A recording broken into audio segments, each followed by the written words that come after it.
So, I wanted to talk about weight gain, and I'd already spoke on another video not too long ago about my cooked food experiment on how my body would react, respond, how I felt. I spoke about how I had a nosebleed, had that brain fog, bloating, what else? Just a very, very dull feeling. But the thing that I noticed the most was definitely even my stool. My stool was like coming out like sausage links, you know, the soft serve ice cream, and it's never like that when I'm on raw foods.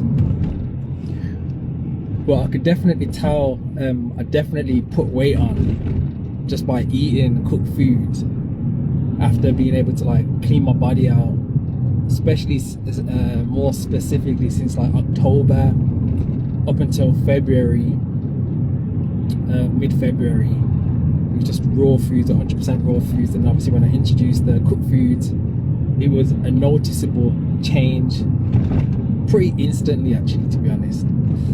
And yeah, even like sweating, like really sweating so much at the night time, like my body was just trying to do everything it possibly could just to get rid of all this toxicity. That's exactly what it is, toxicity, the foreign chemistry and all that stuff. But yeah, like my face had swollen up, my body had swollen up, you know. And in this world, I think this would probably be looked at as a good thing. Oh, I've gained weight and, you know, all this sort of stuff. But weight gain is inflammation. I'm just saying it how it is. Weight gain is inflammation. So yes, you can gain weight on raw foods. It might take a longer time, but your body is so intelligent that it won't hold on to anything that it doesn't need. So yes, if you're not eating so much foods, and yes, your body's not going to hold on to certain things, but you know, we all have a baseline standard weight that we are, you know. We probably won't go so far below and so far above. But if you're putting your body under consistent strain and you know, eating a lot of foods and doing a lot of things, then yes, that's going to fluctuate depending on the current state of your vessel. But for me, it was like so easy for me to clean myself up because I managed to get my body to a certain state where it's able just to kind of knock out things that is foreign. So yes, my body is extremely strong, but it's also extremely sensitive. And I think a lot of people, especially if you're eating like a standard diet, your body probably isn't as sensitive. It probably hasn't built up that sensitivity. There's probably a lot of dormant cells that are unaware or not knowing of like what they're meant to be doing. So this is why when you clean your system out, that blueprint, that information, that source, that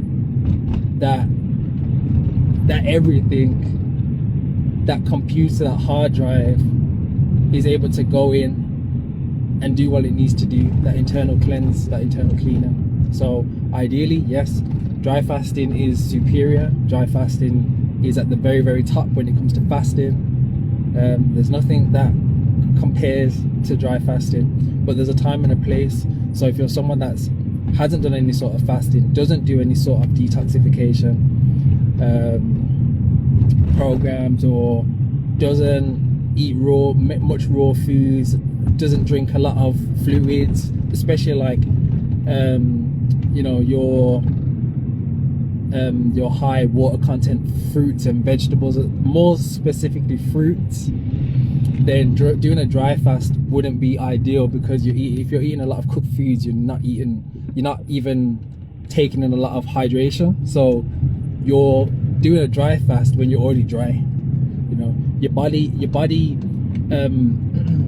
you know, you might experience it quite often that your belly starts to rumble. Your belly's not rumbling because it's hungry. Your belly's rumbling because it's dehydrated. It needs hydration, you know. and most of the time when you think that you're hungry, you're actually dehydrated. So that's something to observe, something to really acknowledge, and maybe even experiment with yourself to see you know, what if you had, once you've had a drink, you know, maybe like a mineral rich drink, not just tap water, plastic bottled water. Yes, I drink distilled water, but I don't just drink distilled water. I would put lemon juice in there, lime juice, I'd have fruit juices. I mix half fruit juice and half water, so it's not so concentrated. But yeah, you know, hydration's everything. So yes, for somebody that doesn't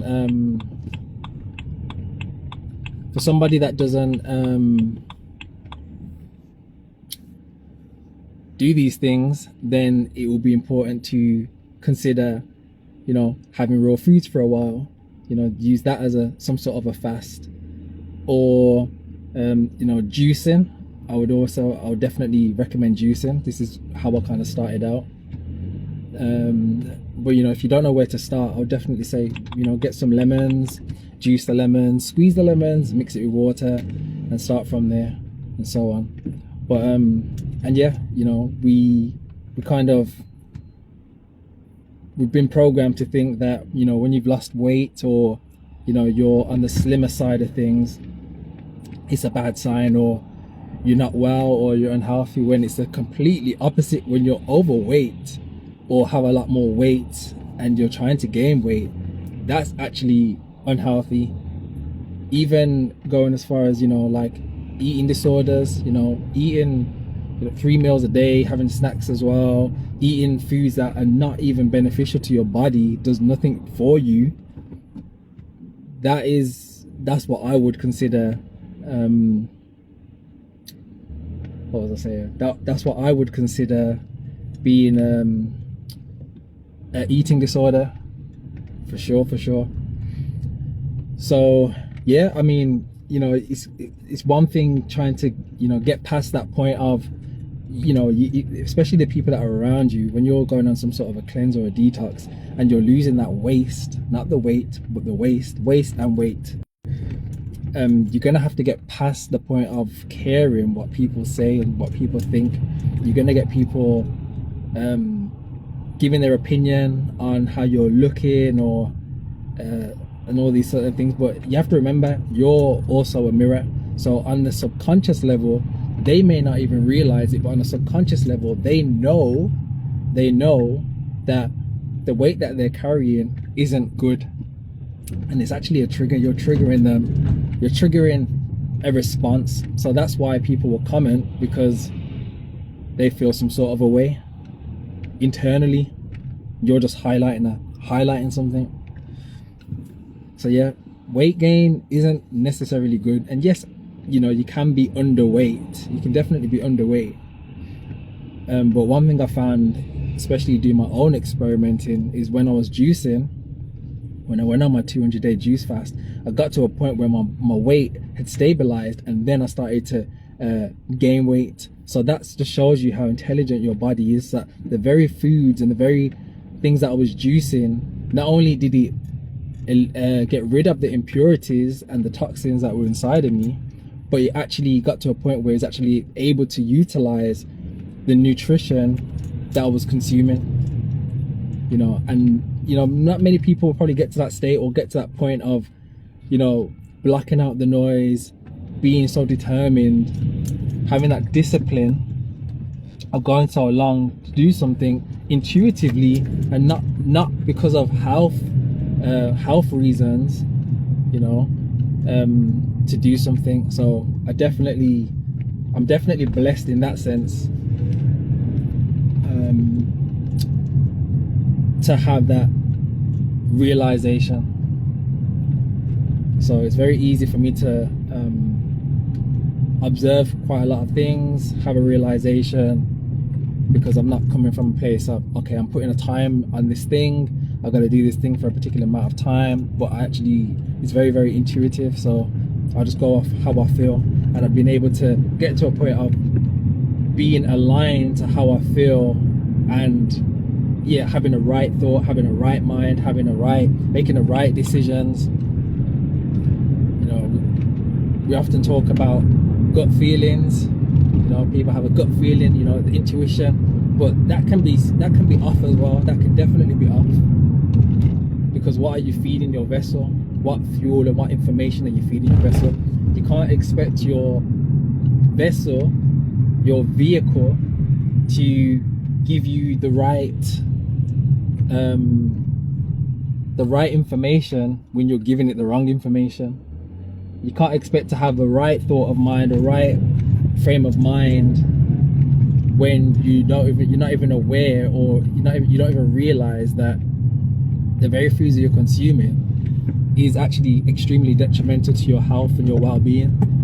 You know, you know that if you go and eat sweets and chocolates and, you know, fast food, you know that it's not good for you, but you'll still eat it anyway, and you'll defend that actually we're meant to eat this, and we're the only species that are able to get away with eating this way, when every other species of animals, you know, the millions and millions of different species, they all eat raw food.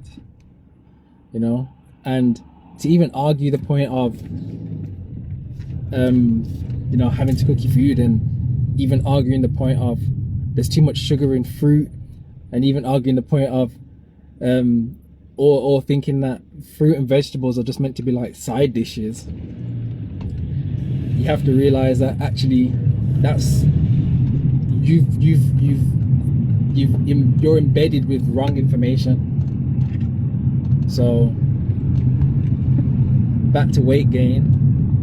Weight gain, for the most part, isn't good, and we all have a baseline, and actually many people might not even know what their standard, their normal weight is, because from a very, very young age they may have been consuming these sorts of foods. So when you start losing the weight, and you've been a particular weight for a certain amount of time, then it can come as a shock,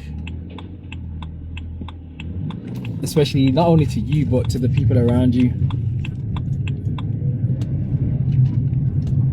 So, food for thought.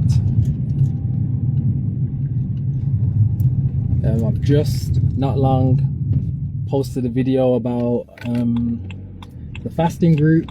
If you feel called to, remember I've got so many videos on my YouTube channel. I have a lot of information here, so if you feel stuck, or you need a bit of guidance on if I've got a particular video that's talking about a particular thing, then yeah, do reach out, because yeah, I've got a lot of free information for anyone to utilize and use.